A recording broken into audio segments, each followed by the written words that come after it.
आप देख रहे हैं विकासनामा न्यूज। आपके साथ मैं हूं राशि। आइए खबरों की शुरुआत करेंगे। ग्वालियर जिवाजी विश्वविद्यालय के परीक्षा भवन में हाथ की थैली पर नकल लिखकर लाई एक छात्रा को अनुचित साधन का प्रयोग करने के आरोप में पकड़ा गया। जिवाजी विश्वविद्यालय के परीक्षा भवन में बुधवार को दोपहर 2 से 5 की पारी में बीएड द्वितीय सेमेस्टर का प्रश्न पत्र आयोजित था। यहां 1200 परीक्षार्थी परीक्षा दे रहे थे। कक्ष क्रमांक 8 में तैनात महिला पर्यवेक्षक को एक छात्रा द्वारा अपनी हथेली को बार बार देख जाने से कक्ष क्रमांक 8 में तैनात महिला पर्यवेक्षक को एक छात्रा द्वारा अपनी हथेली को बार बार देखे जाने से कुछ शक हुआ और जब महिला पर्यवेक्षक उक्त छात्रा के पास पहुंची तो उसके बाएं हाथ की हथेली में कई प्रश्नों के उत्तर लिखे हुए थे।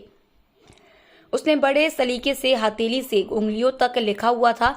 महिला पर्यवेक्षक ने छात्रा के खिलाफ प्रकरण तैयार कराया। नियमानुसार नकल की प्रति भी अनुचित साधन के प्रयोग के प्रकरण में जब्त की जाती है, लेकिन उक्त छात्रा हथेली और उंगलियों पर प्रश्न के उत्तर लिखकर लाई थी, इसलिए उसके हाथ की फोटोकॉपी करके मूल कॉपी से उसे सम्मत किया गया।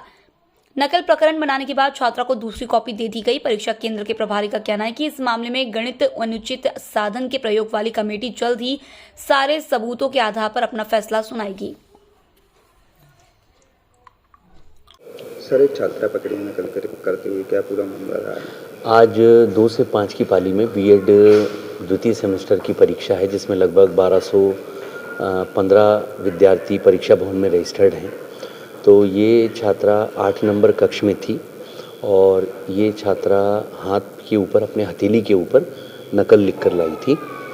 महिला इन्विजिलेटर चूँकि 8 नंबर में है, तो ये छात्रा देख कर लिख रही थी, तो उसके ऊपर संदेह हुआ महिला इन्विजिलेटर को। तो जब संदेह हुआ तो उसको चेक किया गया, तो उसके हथेली के ऊपर पूरा जो मैटर है वो लिखा गया।